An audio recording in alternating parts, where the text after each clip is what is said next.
கர்த்தரும் இரட்சகருமாகிய இயேசு கிறிஸ்துவின் இனிய நாமத்தினாலே உங்கள் யாவருக்கும் வெளிச்சத்தின் பாதை என்ற இந்த நிகழ்ச்சியின் மூலமாக மீண்டும் ஒரு புதிய மாதத்திலே உங்களை சந்திப்பதில் மிகுந்த மகிழ்ச்சி அடைகிறேன். என் அன்புக்குரியவர்களே, இந்த வருடம் துவங்கி 7 மாதங்கள் கடந்து விட்டது. 8வது மாதத்தில் நம்ம அடியெடுத்து வச்சிருக்கிறோம். ஆனால் நமக்கு பல கேள்விகள், பல குழப்பங்கள், அதாவது நம்ம நினச்ச காரியங்கள் எதுவும் நடக்கலை. பல சோதனைகள், பல இக்கட்டுகள், போராட்டங்களுக்கு மத்தியில் கடந்து போகிறீங்களா? இந்த மாதத்திலேருந்து கர்த்தர் சொல்லுகிற சில ஆலோசனைகளை நீங்கள் என்ன பண்ணணும்னா ஃபாலோ பண்ணணும். அதன்படி நீங்கள் கீழ்ப்படிந்து நீங்கள் செயல்படும் பொழுது உங்கள் காரியங்களை ஆண்டவர் வெற்றியாக மாற்றுவார்.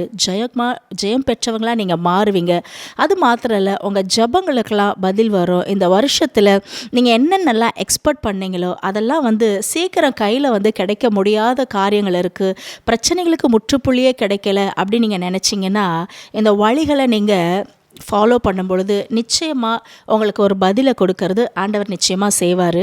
இந்த மாதத்தில் நம்ம தெரிந்து கொள்ளப்பட்ட அந்த வேத பகுதி என்ன அப்படின்னு நம்ம பார்த்தோமானால், யாக்கோபுக்கு எழுதின பொதுவான நிருபம் 1வது அதிகாரம் 12வது வசனத்தை நான் உங்களுக்காக வாசிக்கின்றேன். சோதனையை சகிக்கிற மனுஷன் பாக்கியவான், அவன் உத்தமன் என்று விளங்கின பின்பு கர்த்தர் தம்மிடத்தில் அன்பு கூறுகிறவர்களுக்கு வாக்குத்தத்தம் பண்ணின ஜீவ கிரீடத்தை பெறுவான். அல்லேலூயா. நம்ம வாசித்த இந்த வேத பகுதியை யாக்கோபு நிருபம் அழகாக எழுதியிருக்கிறாரு. சோதனையை சகிக்கிற மனுஷன் பாக்கியவான். அப்போது பிரச்சனைகளோ, போராட்டங்களோ, மன அழுத்தங்களோ அதிக அளவில் ஒவ்வொரு நாளும் நமக்கு கடந்துக்கிட்டே வருதுன்னா அதெல்லாம் நீங்கள் கடந்து வருகிற ஒவ்வொரு சோதனை தான். ஆனால் எதனால் நீங்கள் சோதிக்கப்படுறீங்க, ஏன் நீங்கள் சோதிக்கப்படுறீங்க, அதனால் நீங்கள் அந்த சோதனையின் மத்தியில் நீங்கள் ஆண்டவர் இடத்துல எப்படி இருக்கிறீங்க, இதெல்லாம் தான் நம்ம இந்த வாரங்களில் நம்ம தியானிக்க போகிறோம். அதுக்கு கீழே இருக்கிற வசனங்களை நம்ம வாசிக்கலாம். 13, சோதிக்கப்படுகிற எவனும் நான் தேவனால் சோதிக்கப்படுகிறேன் என்று சொல்லாதிருப்பானாக. தேவன் பொல்லாங்கினால் சோதிக்கிறவர் அல்ல, ஒருவனையும் அவர் சோதிக்கிறவரும் அல்ல. அதாவது ஆண்டவர் இந்த இடத்துல சொல்லியிருக்கிறாரு, அதாவது ஆண்டவரை குறித்து சொல்லப்பட்டிருக்கிறது, ஆண்டவர் யாரையுமே பொல்லாங்கனால சோதிக்கிறவர் இல்லையா. அவன் தன்னுடைய சுய இச்சையில் போய் மாட்டிட்டு சிக்குண்டு சோதிக்கப்படுறாங்களாம். எனக்கு தெரிஞ்சு அநேக பேர் சொல்கிற வார்த்தைகளை நான் கேட்டிருக்கேன். நாங்கள் என்ன தப்பு பண்ணமோ, போராட்டமாக இருக்குது எங்கள் வாழ்க்கையில். ஒரு மகள் என்கிட்ட சொன்னாங்க, ஆண்டவரை நான் ஏற்றுக்கொள்கிறதுக்கு முன்னாடி கூட, இயேசுப்பாவை ஏற்றுக்கொள்கிறதுக்கு முன்னாடி கூட நான் வாழ்க்கையில் நல்லா இருந்தேன். ஆனால் ஏசப்பாவை நான் ஏற்றுக்கிட்டதுக்கு பிறகு ரொம்ப சோதனையாக இருக்குது, வாழ்க்கையெல்லாம் போராட்டமாக இருக்குது சிஸ்டர், அமைதியாகவே இல்லை, ஒரு கொந்தளிக்கிற மாதிரியே இருக்குது, நிம்மதியே இல்லை. நான் கூப்பிட்டு அந்த பொண்ணை கேட்டேன், ஆண்டவர் உன்னை கடன் வாங்க சொன்னாரான்னு கேட்டேன். இல்லை, வாங்க சொல்லலை. அதே கடன் பிரச்சனை அந்த மகளுக்கு. அந்த மகள் பார்த்திங்கன்னா கணவர் கொடுக்குற அந்த சம்பள காசெல்லாம் எடுத்து தகப்பன் வீட்டுக்கே செலவு பண்ணிகிட்ருக்கிறது. இதை நிமித்தம் மாமியார் வீட்டில் என்ன பண்ணிட்டாங்க, வீட்டோட அந்த மகளை வச்சுட்டு அங்கேருந்து குடும்பம் நடத்துன்னு சொல்லிட்டாங்க. கணவர் ரொம்ப கடன்காரனாக ஆயிட்டாங்க. அப்போ இத்தனை வருஷம் அவங்க கடன் மாமியார் வீட்டில் தான் இருக்கிறாங்க. ஆனால் அந்த மகள் சொல்கிற வார்த்தையை பாருங்கள், நான் சோதனையாக போயிட்டுருக்கு, நிம்மதியே இல்லை, ஏசப்பா ஏற்றுக்கொள்கிறதுக்கு முன்னாடி கூட நான் நல்லா இருந்தேன், ஏற்றுக்கிட்டதுக்கு அப்புறம் நான் இப்படி ஆயிட்டேன். அப்போது இவங்க ஆண்டவரால் தான் நான் சோதிக்கப்படுறேன் அப்படின்னு சொல்லி ஆண்டவரை குற்றப்படுத்துகிறாங்க. ஆண்டவர் உங்களை கடனை வாங்க சொன்னாரா, ஆடம்பரமாக செலவு பண்ண சொன்னாரா, நமக்கு இன்னன்னைக்கு என்னது தேவை அப்படின்றத ஆண்டவர் நல்லா நமக்கு கொடுக்க அறிஞ்சிருக்கிறாரு. ஆகாயத்து பறவைகளை நீங்கள் கவனித்து பாருங்கள், அது விதைக்கிறதும் இல்லை, அறுக்கிறதும் இல்லை, ஆனாலும் அவைகளெல்லாம் ஆண்டவர் போஷிக்கிறாராம். தேவையில்லாத உணவு சாப்பாடு அதில் போய் அதிகமாக ஹோட்டலில் செலவு பண்ணுறது, ஆடம்பரமான வாழ்க்கைக்கு ஈடுபட்டு இவங்களா லோன் வாங்கி கடனில் போய் மாட்டிட்டு சோதனையாக இருக்குது, பிரச்சனையாக இருக்குது, டெம்டேஷனாக இருக்குது. ஆண்டவர் ஏன் எங்களை சோதிக்கிறார்னா இது எந்த விதத்தில் நியாயம்? உங்களை நீங்களே கொஞ்சம் இந்த மாதத்தில் ரியலைஸ் பண்ணுங்கள். நீங்கள் அனலைஸ் பண்ணி பாருங்கள், ஆண்டவரே நான் எதிலெல்லாம் நான் மிஸ் ஆகியிருக்கேன், நான் எதிலெல்லாம் நான் பாதிக்கப்பட்டிருக்கேன், நான் என்னென்னலாம் தவறு செஞ்சேன், செஞ்சேன், இதிலிருந்து நான் விடுதலையாக நான் விரும்புகிறேன் ஆண்டவரே, தயவுசெய்து ஆண்டவரே நான் பண்ண பாவங்களாம் மன்னிச்சிருங்க, எனக்கு இதிலிருந்து ஒரு விடுதலை கொடுத்து நான் நல்ல சமாதானமுள்ள ஒரு வாழ்க்கை வாழ்கிறேன், அந்த சோதனையை ஜெயிக்கத்தக்க கிருபை எனக்கு தாங்கன்னு கேட்டு இந்த மாதத்தில் நம்ம ஒரு ஜெயம் பெற்றவங்களாம் மாற போகிறோம். என்னோட கூட சேர்ந்து கொண்டு மத்தேயு எழுதின சுவிசேஷம் 4வது அதிகாரம் 1, 2, 3, 4 வசனங்களை நான் வாசிக்கின்றேன். அப்பொழுது இயேசு பிசாசினால் சோதிக்கப்படுவதற்கு ஆவியானவராலே வனாந்திரத்திற்கு கொண்டு போகப்பட்டார். அவர் இரவும் பகலும் 40 நாள் உபவாசமாய் இருந்த பின்பு அவருக்கு பசி உண்டாயிற்று. அப்பொழுது சோதனைக்காரன் அவரிடத்தில் வந்து, நீர் தேவனுடைய குமாரனேயானால் இந்த கல்லுகள் அப்பங்கள் ஆகும்படி சொல்லும் என்றான். அவர் பிரதியுத்தரமாக, மனுஷன் அப்பத்தினாலே மாத்திரமல்ல, தேவனுடைய வாயிலிருந்து புறப்படுகிற ஒவ்வொரு வார்த்தையினாலும் பிழைப்பான் என்று எழுதியிருக்கிறதே என்றார். இந்த இடத்துல நம்ம பார்த்தோமானால் ஆண்டவராகிய இயேசு கிறிஸ்து 30 வருடம் தன்னுடைய தாய் தகப்பனுடைய வீட்டிலிருந்து அவருடைய கடமைகளெல்லாம் நிறைவேற்றிட்டு 30வது வயதில் அவர் யோர்தான் நதியில் யோவான் ஸ்நானகனால் ஞானஸ்தானம் பெற்ற பிறகு அவர் கரையேறின உடனே பரிசுத்த ஆவியானவர் அவர் மேலே வந்து இறங்குறாரு. அதுக்கு பிறகு ஊழியத்துக்கு தன்னை அவர் ப்ரிப்பேர் பண்ணுறதுக்கு முன்னாடி அவர் 40 நாட்கள் உபவாசம் இருக்கிறாரு.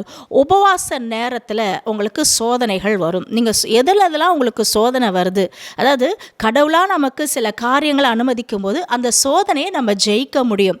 நீங்களா ஒரு பிரச்சனையில் போய் மாட்டிக்கும் பொழுது அதில் ஆண்டவர் உதவி செய்வார், ஆனால் கொஞ்சம் லேட் ஆகும். ஆனால் ஆண்டவரே சில நேரம் நமக்கு பாடுகளுக்கு உபத்திரங்களுக்கு ஒப்பு கொடுக்கும் பொழுது அதில் மீண்டு வருவதற்குரிய கிருபையை தருவார். அப்படி தானே சொல்கிறார் வசனம். சோதனையோடு கூட தப்பித்து கொள்ளும்படியான போக்கே நமக்கு அவரை உண்டு பண்ணுறவரா, நமக்கு அதுக்குரிய திராணியை கர்த்தர் கொடுப்பாராம். இந்த இடத்துல பாருங்களேன், 4வது வசனம் 1வது அதிகாரம் 1வது வசனத்தில் இயேசு பிசாசானவனாலே சோதிக்கப்படுவதற்கு ஆவியானவராலே வனாந்திரத்திற்கு கொண்டு போனாராம். அப்போ ஆவியானவரே ஏசப்பாவை எங்கே கொண்டு போனாரா? வனாந்திரத்திற்கு கொண்டு போயிட்டாராம். ஏன்னா அந்த 40 நாள் அந்த ஒரு டெம்டேஷனான ஒரு டைமு. அங்கே இயேசு வந்து பிசாசு வந்து அவரை வந்து கேள்விகள் கேட்கணும், அவரை டைவர்ட் பண்ணணும், அவர் அந்த ஃபாஸ்டிங் இருக்க விடாத அளவுக்கு அவன் போராடணுன்றது ஆண்டவர் குறிச்சிருக்கிறார் அந்த நாளை. அந்த சோதனையை 3 விதமான சோதனைகள் வருது. இந்த 3 சோதனை தான் உலகத்தில் இருக்கிற எல்லா மனுஷனுக்கும் வர பிரச்சனைகள். அது கிறிஸ்துவை அறிந்தவர்களாக இருந்தாலும் சரி, அறியாதவர்களாக இருந்தாலும் சரி, எல்லா ஈச் அண்ட் எவ்ரி பர்சன் எல்லா மனுஷர்களுக்குள்ளேயும் வருகிற சோதனை என்னென்னா இந்த 3 சோதனை தான். மாம்சத்துடைய இச்சை, ஜீவனத்தின் பெருமை, மாம்ச சிந்தை. இந்த 3 சோதனை தான் எல்லாருக்கும் அடிப்படையாக வர்றது.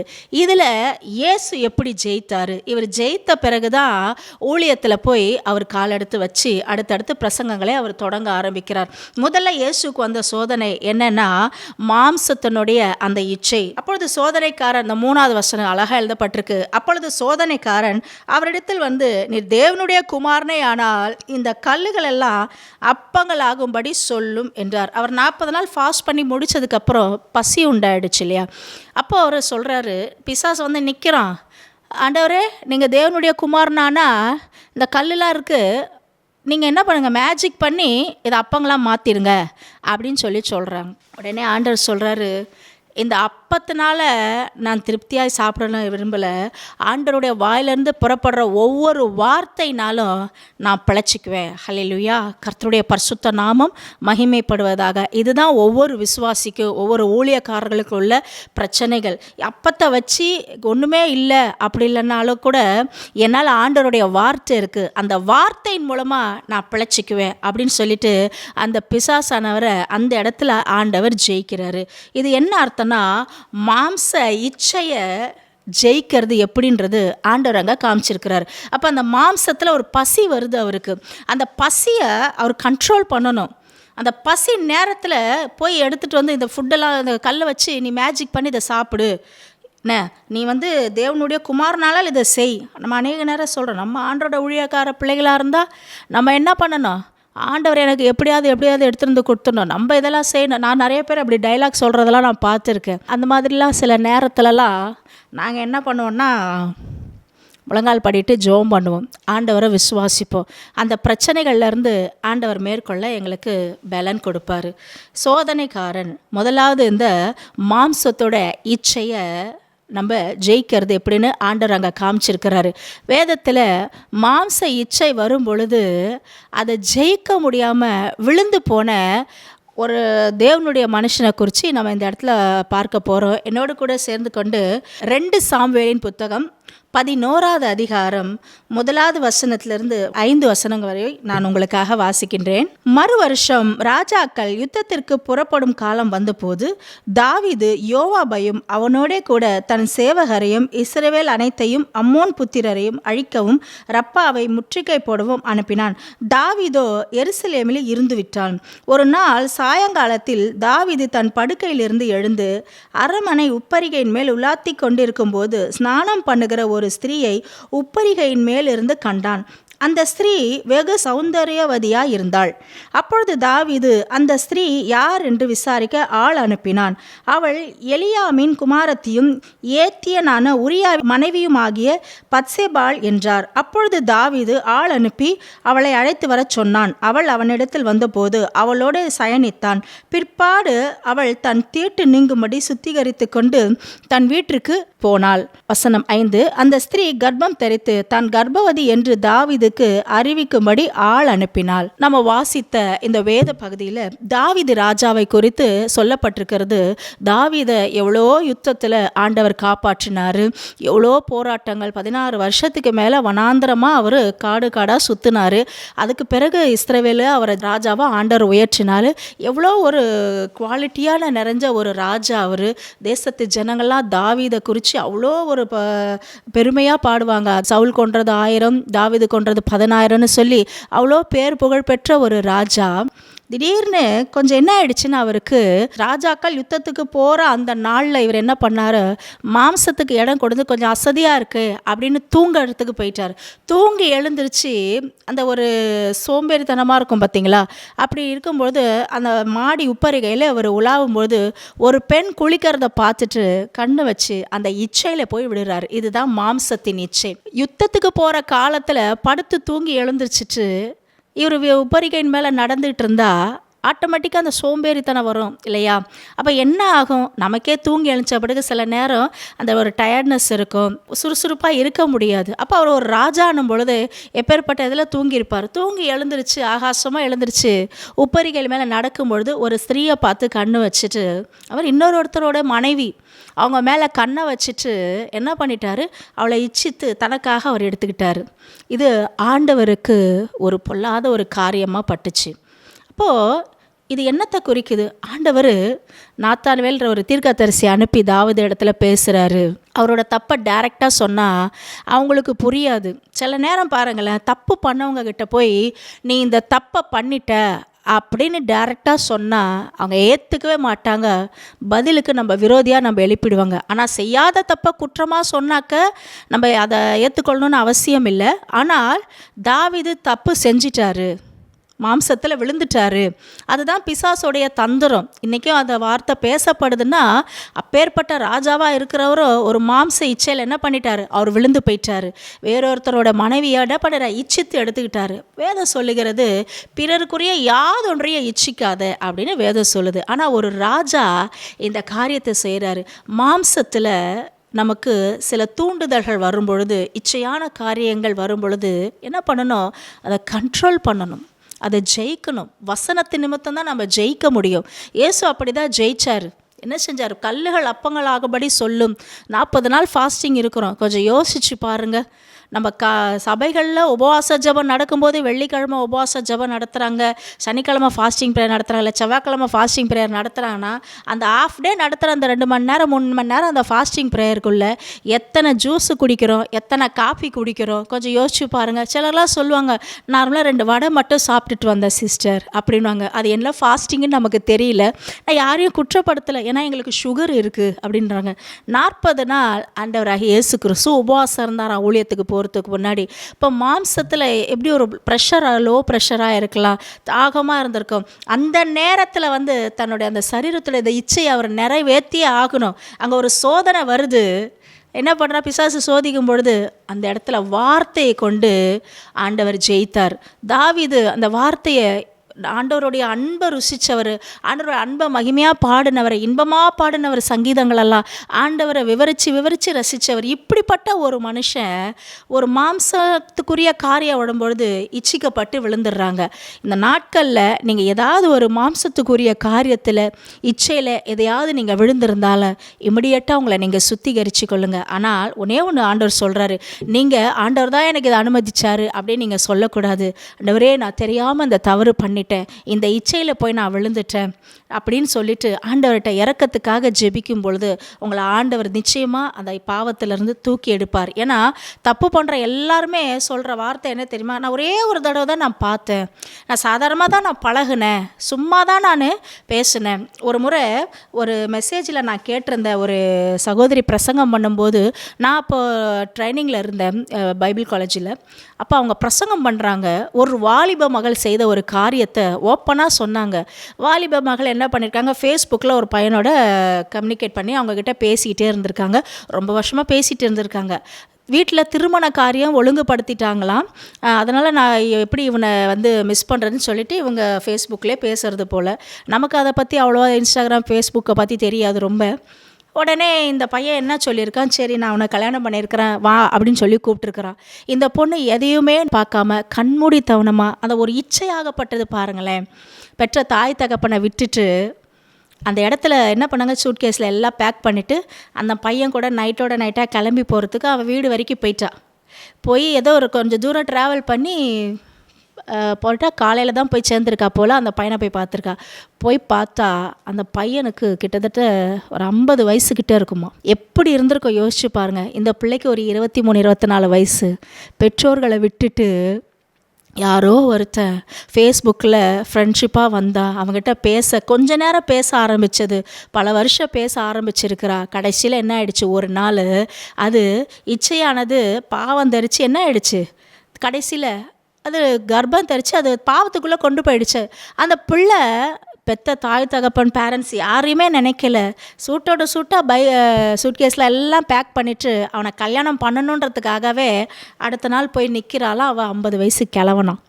எப்படி இருந்திருக்கும், திரும்ப வீட்டுக்கு போகவே முடியாது. எனவே ஒரு வாலிப மல் ஊருக்கே தெரிஞ்சிருக்கும். இப்படி திரும்பி போகிறது. அவனும் நடிச்சிருக்கிறான், இளமையாக இருக்கிறவன் மாதிரியே. அவனையே கல்யாணம் பண்ணிட்டு கடைசியில் ஒரு கேவலமான ஒரு வாழ்க்கை அந்த பிள்ளை. அதாவது ஆண்டவர் விரும்பப்படாதக்க வாழ்க்கையே இல்லை, அவ்வளோ ஒரு மோசமான ஒரு வாழ்க்கையை அந்த வாலிப மகள் செலக்ட் பண்ணிட்டா. எதுக்கு? சின்ன ஒரு சிற்றின்பம், சின்ன ஒரு காரியம். சாதாரணமாக தொடங்கி பேச ஆரம்பித்தாங்க. அந்த மாம்சத்தோட இச்சை, அந்த ஈர்ப்பு பாருங்கள் எவ்வளோ பெரிய ஒரு விபரீதத்தில் அந்த மகளை கொண்டு போய் தள்ளிடுச்சு. திரும்ப அந்த வாழ்க்கை கிடைக்குமா? இதுதான் பிசாசு ஒவ்வொரு மனுஷனுக்கும் வைக்கிற சோதனை. அந்த மாம்சத்தோட இச்சையை நீங்கள் ஜெயிச்சிட்டிங்க அப்படின்னா பல பிரச்சனைகள், பல போராட்டங்கள்லேருந்து நீங்கள் ஜெயம் பெற்றவங்களாக மாறிடுவீங்க. அநேகருக்கு இந்த பிரச்சனை வருது, ஏசப்பாவுக்கே இந்த பிரச்சனை வருது. ஏன்னா அவர் பரிசுத்தமுள்ள தேவன், அவ்வளோ பெரிய ஊழியத்தை செய்ய போகிறார், உலக ரட்சகர் அவர் தான், எல்லா பிதாவுடைய சித்தத்தை செய்ய ரெடியாக இருக்கிறார். அவருக்கே ஒரு டெம்டேஷன் டைமை வைக்கிறார் ஆண்டவர், அதை ஜெயிச்சு வராரு. ஆண்டவருடைய பிள்ளைகள், ஆண்டவருடைய நாமம் தரிக்கப்பட்ட நம்மளால் ஏன் இந்த நாட்களில் அந்த சோதனையை சகிக்க முடியல, சோதனையில் ஏன் நம்மளால் ஜெயிக்க முடியல? இன்பமாக சங்கீதங்களை பாடின தாவீது தான் இன்னொருத்த மனைவி மேலே இச்சையில் இழுக்கப்பட்டு அந்த மகளோட தனக்காக உரிமையாக எடுத்துக்கிட்டான். அப்போ அதில் உரிமையாக எடுத்துக்கிட்டது மட்டும் இல்லை, அவங்க கணவர் போர்லேருந்து யுத்தத்துக்கு வரும் பொழுது அவரே என்ன பண்ணிடுறாங்க, வெட்டி யுத்தத்தில் கொலை பண்ணிடுன்னு சொல்லி நிருபத்தில் எழுதி கொடுத்தா, ஒரு பேப்பரில் எழுதி கொடுத்து அனுப்புகிறாரு யோவாபுக்கிட்ட. அப்போ ஒரு தப்பு செஞ்ச உடனே திரும்ப அதை மனம் திரும்பணும்னு உணர்வு வரல, அடுத்த ஒரு தப்பு செய்கிறதுக்கு இருதயம் தூண்டுது. இச்சையானது திரும்ப அடுத்தடுத்த லெவலில் இப்படி தான் ஒவ்வொரு மனுஷனையும் ஒவ்வொரு பிள்ளைகளையும் கொண்டு போகிறது. நீங்கள் இந்த நாட்களில் ஏதாவது ஒரு பாவத்தில் சிக்குண்டு நீங்கள் இருக்கிறீங்கன்னா இம்மிடியட்டாக இயேசுவின் நாமத்தில் சொல்லி, அப்பா எங்களுக்கு இந்த பாவத்திலேருந்து ஒரு விடுதலையை தாங்க, நாங்கள் இருந்து இதில் விடுதலை உமக்காக விரும்புகிறோம் அப்படின்னு சொல்லிட்டு, அதாவது கதவை தாப்பால் போட்டுட்டு ஜோம் பண்ணி அழுவுங்க. அப்பேற்பட்ட பவுலே சொல்றாரு, நான் விரும்புகிற நன்மையை செய்யாமல் விரும்பாத தீமையை செய்கிறேன். அப்போ எனக்குள்ள இருக்கிற பாவம், எனக்குள்ள அப்படி சில மாம்சத்தின் காரியங்கள் இருக்கு அப்படின்னு சொல்றாரு. அப்போ நம்மளாம் சாதாரணமான மனிதர்கள். ஒவ்வொரு நாள் தேவ சமூகத்தில் இரக்கத்துக்காக ஜோம் பண்ணோம், அவருடைய கிருபைகளுக்காக ஜோம் பண்ணோம். அவர் காலைதோறும் அவருடைய கிருபை புதியவைகளாக இருக்கிறதுன்னு எழுதி இருக்கிறது இல்லையா? அப்போ இந்த மாம்ச இச்சையை நாங்கள் ஒவ்வொரு நாளும் ஜெயிக்கணும். எங்களுக்கு எந்த வழியில் எந்த ரூபத்தில் பிரச்சனைகள் வரும்னு தெரியாது. உலகமே ஒரு அசுத்தத்தில் மூழ்கி கிடக்கிறது. அந்த அசுத்தத்தின் மத்தியில் தான் தேவனுடைய பிள்ளை ஒரு கூட்ட ஜனம், ஒரு கொஞ்ச ஜனமாக நம்ம இருக்கிறோம். பாவம் நம்மளை எந்த எல்லையிலையும் நம்மளை மேற்கொள்ளணும், நம்மளை மூழ்கடிக்கணும்னு தான் வருவான் பிசாசானவன். ஆனால் நம்ம தான் இந்த நாட்களில் ஜாக்கிரதையாக இருந்து அந்த மாம்ச இச்சைக்கு இடம் கொடுக்காமல், பிசாசுக்கு இடம் கொடுக்காமல் ஜெயிக்கிறவங்களாம் நம்ம மாறணும். வருகிறதுக்கு முன்னாடியே நம்ம அலர்ட் ஆகிடணும். வந்ததுக்கப்புறம் நம்ம யோசிக்கிறதுல ஒரு பிரயோஜனம் இல்லை. அப்படி தவறு செய்து நீங்கள் விழுந்திருந்தாலும் ஆண்டவர்கிட்ட மன்னிப்பு கேட்டு இரக்கம் கேட்டு அதை உதறி தள்ளிட்டு அடுத்த ஸ்டெப்புக்கு நீங்கள் போகிறதுக்குரிய வழியை நீங்கள் பார்க்கணுமே தவிர்த்து, அதுக்கப்புறம் நீங்கள் பாவம் செஞ்சதுக்கு பிறகு அந்த குற்ற உணர்வை பிசாசான உங்களுக்குள்ளே கொடுத்துருவான். நீ பாவம் பண்ணிட்ட பாரு, நீ பாவி அப்படின்னு சொல்லி சொல்லி சொல்லி உங்களுக்கு என்ன பண்ணிடுவான், ஒரு குற்ற உணர்வை கொடுத்துருவான். இயேசு எப்படி ஜெயிச்சாரு? இந்த மாம்சத்தினுடைய அந்த இச்சை, அவர் நினச்சிருந்தா அந்த கல்லை அப்பமாக மாற்றி இருக்க முடியும். ஆண்டவரால் அது முடியும். அவரால் முடியுன்றது பிசாசுக்கு நல்லா தெரியும். ஆனாலும் கொஞ்சம் தூண்டி விடுவான், கொஞ்சமாக உங்களை தூண்டி விட்டுருவான். தூண்டி விட்ட உடனே ஆட்டோமேட்டிக்காக உள்ளேருந்து என்ன பண்ணு, கேவலம் நீ ஒரு பிசாசு என்னை தூண்டி விடுறியா, பாடுறா நான் இதை எப்படி அப்பமாக மாத்துறேன் அப்படின்னு சொல்லிட்டு இயேசு செய்யலை.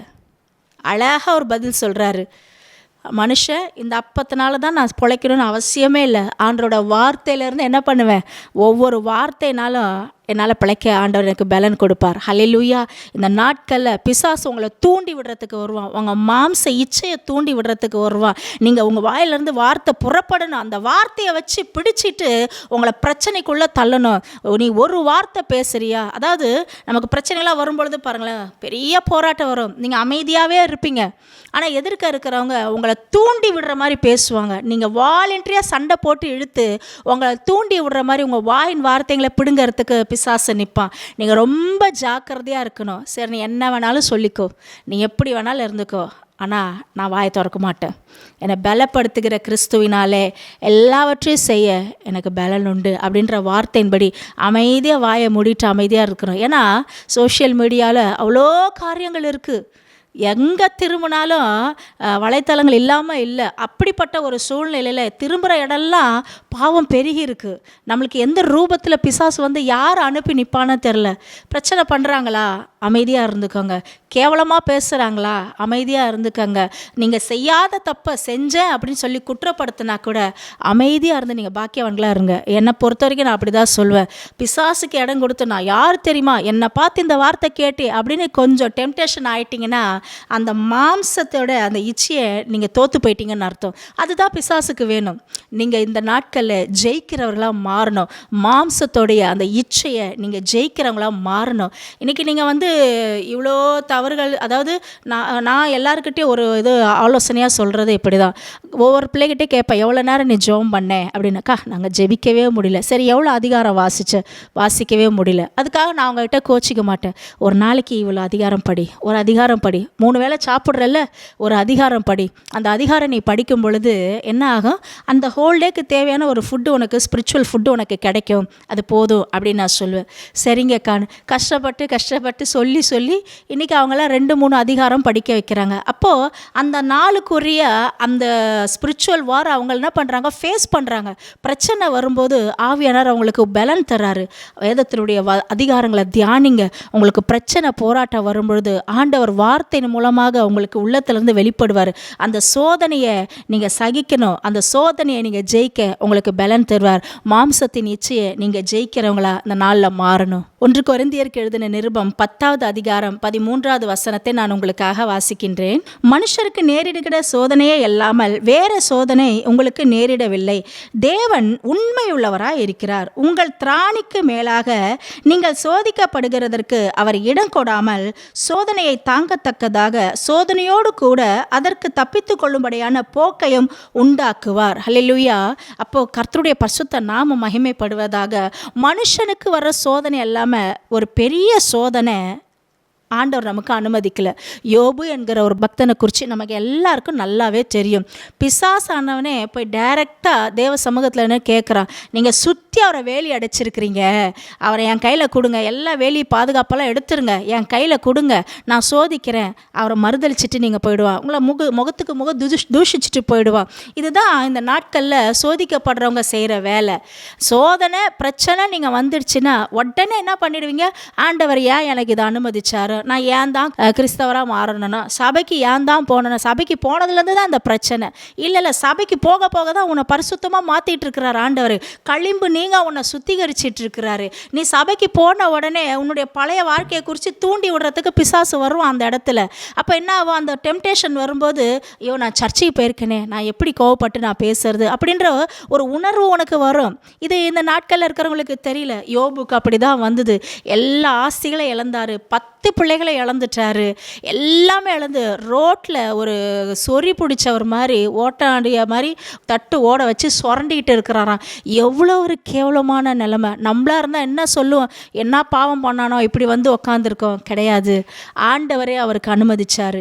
அவனுக்கு இந்த மாதிரி காரியங்கள் நடக்கும்போது அவன் என்னை தூஷிக்க மாட்டான். அப்போது நீங்கள் ஒவ்வொரு சோதனை வரும்பொழுது அதை ஜெயிக்கும் பொழுது கர்த்தர் அதில் மகிமைப்படுறாரு. நீங்கள் உங்கள் வாயில் என்ன வார்த்தை சொல்கிறீங்க, அந்த நேரத்தில் அந்த டெம்டேஷனான டைமில் நீங்கள் எப்படி இருக்கிறீங்கன்றது தான் ஆண்டவர் உங்களை பார்த்துட்டே இருக்கிறாரு. ஹல்லேலூயா. நீங்கள் சோதிக்கப்படுறீங்களா, பிரச்சனையின் மத்தியில் நீங்கள் கடந்து போகிறீங்களா? பிசாசோனோட வேலையே என்னென்னா, தேவனை நீ தூஷிக்கணும். அதுதான் அவனுடைய பெரிய வேலை. நீ தூஷிச்சிட்ட உடனே தேவசமத்தில் போய் சொல்லுவான், பாருங்க ஆண்டவரே, உங்கள் பிள்ளைங்க கொஞ்சம் ஒரு சின்ன பிரச்சனை வந்தோன்னா உங்களை இப்படி பேசிட்டாங்க அப்படின்னு போய் சொல்லி என்ன பண்ணுவான், அவன் ஜெயிச்சிருவான். அதை தான் இயேசு மாம்சத்தினோட இச்சை வரும்போது அவனை ஜெயிக்க விடலை. அப்பத்தினால மாத்திரம் இல்லை, ஆண்டவருடைய வாயிலிருந்து புறப்படுகிற ஒவ்வொரு வார்த்தையினால பிழைப்பார் அப்படின்னு ஆண்டவர் சொல்கிறாரு. தாவீது ஒரு மாம்ச இச்சை வரும்போது அந்த இடத்துல அவர் தோல்வி விட்டுட்டார். ஆனால் யோபுன்ற பக்தன் வாயில் பாவம் செய்யலை. அவங்க மனைவி சொல்கிறாங்க, தேவனை தூஷிச்சுட்டு நீ ஜீவனை விட்டுரு, வேணாம், இவ்வளோனும் நீ உத்தமத்தில் இருக்கிறியா, இவ்வளோ உண்மை உத்தமாக இருந்து என்ன பிரயோஜனம்? அநேகர் உங்களை தூண்டி விடுவாங்க, உங்கள் இச்சையை தூண்டி விடுற மாதிரி உங்களை தூண்டி விடுவாங்க. வேணாம், என்னத்தை நீ கிறிஸ்தவங்களாகி சபைக்கு போய் என்னத்தை நீ சாதிச்ச அப்படின்னு கேட்பாங்க. ஆனால் நீங்கள் உண்மை உள்ளவர்களாங்க, பரலோகம் உங்களை பார்த்துட்டே இருக்குது. என்ன நடந்தாலும் சரி, அவர் அந்த பிரச்சனையில் நான் முழுகி போக ஆண்டவர் ஒரு நாள் விட மாட்டார். யோபுவை விடலை. யோபு ஆசீர்வதிச்ச ஆண்டவர். நிச்சயமாக இந்த சோதனையிலேருந்து உங்களை ஒரு வெற்றி உள்ளவங்களா, அந்த சோதனையை நீங்கள் ஜெயிச்சு மேலே எழும்புகிறவங்களா, அந்த சோதனையை, அதாவது அந்த மாம்ச இச்சையை நீங்கள் ஜெயிச்சு சத்துரு உங்களுக்கு கொண்டு வருகிற ஒவ்வொரு பிரச்சனையும் நீங்கள் ஜெயித்து ஜெயம் பெற்றவர்களா நீங்கள் மாறுவீங்க.